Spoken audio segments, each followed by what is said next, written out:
rules ng Senado. It's actually impunity masquerading as assertion of the Senate as an independent. Impunity ito. Sunod-sunod ang paglabag. Mula nung May 11, mula nung pagbubuo ng mga komite, mula nung kami nag-walk out dahil nga hindi kinikilala o dinidisregard, binabaliwala ang ating rules. At hanggang ngayon, hanggang kanina, hanggang kahapon, binabaliwala ang ating rules. Hindi ito tama. Kaya kami sa SB 11 ay tutol dito. Dahil impunity ito, hindi ito Senate independence. Sir, may committee, sir. May silbi po ba yung committees without a session, sir? Okay, ganito na lang, no? We appeal to the rest of the members of the majority bloc. Kung si Senate President, we appeal to their sense of duty, of their responsibility. Kasi mukhang attendable na si SP kasi siya yung nagsasabi sa mga kasama namin na huwag mag-attend ng session. So we now appeal to the rest of the members of the majority bloc. We appeal to their sense of duty na sana mag-attend sila ng session bukas. Pwede ba mag-session kung wala si SP Alan? Well, under the rules, pag wala yung SP, pwede mag-preside ang pro tem. Pag wala yung SP and pro tem, pwede mag-preside ang majority leader. Pag wala yung tatlo, pwede mag-preside any of the two deputy majority leaders. Or any other member designated by the Senate President. Yeah. Sir, yung mga information na talagang utos po ni SP Cayetano na Yun ang nirelay sa amin ng secretariat. Saka nag-live na naman siya sa Facebook kanina para sabihin fake news. At maling-mali pa yung sinabi na kahapon na let the Senate go quiet. Ang Senado ay dapat boses ng mamamayan. Bakit niya bubusalan? Kung bubusalan niya, hindi niya bibigyan daan yung boses ng Senado alang-alang sa mamamayan, talagang hindi na siya karapat-dapat mamunod. Meron na po ba sa Pero mga majority? ganito, no? At what price? Ang pinoprotektahan lang yung Senate Presidency, power, position. Kaya nag-a-appeal kami sa isa pang samahan namin sa majority bloc. Ano bang price para sa inyo? Sa tingin namin wala eh.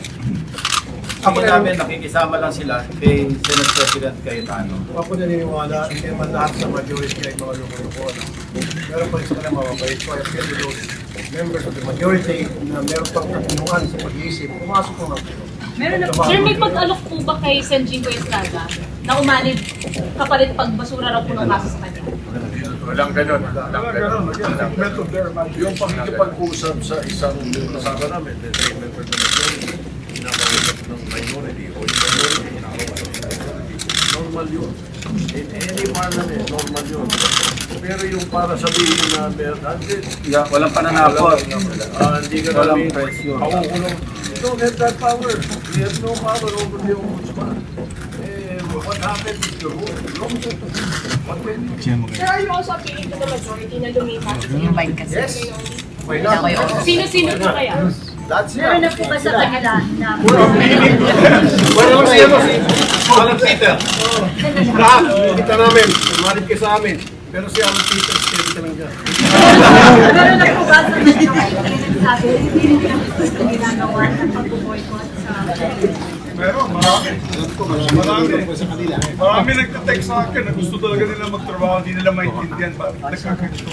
For the first time in my 14 years in this institution nangyari ito, na hindi po tinawag ang session dahil ayaw ng presiding officer. Never has it happened in my time here in the Senate, and I'm sure the longest serving is Senator Kiko, Senator Sen, ay hindi po nangyayari pa yan pag nangyari dito sa atin. So talagang this is unprecedented, and I think it is really a dereliction of duty and a abandonment of his post as the leader of this institution. Kanina pala, humingi pala kami ng paumanhin dahil kanina yung dalawang third reading sana nandyan ulit.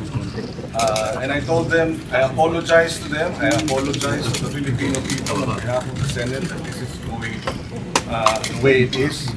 Apat dun sa 8 naka-agenda today, dapat dalawang agri-bills na makikinabang sana ang ating mga magsasaka at mamamaga at yung citizenship bills. Lahat hindi na actionan dahil dito sa abandonment of responsibility. Philippines. Sir, pag-review Health bills, PhilHealth, Senator Magna Carta of Barangay Health Workers at saka Anti-Hospital Detention Bill.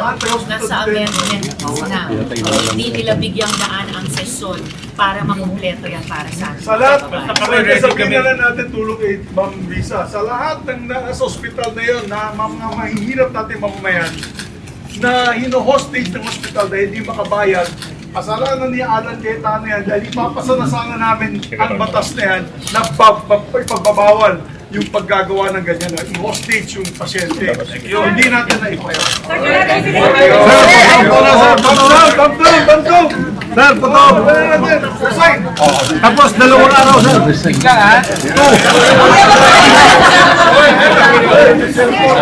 May cellphone na.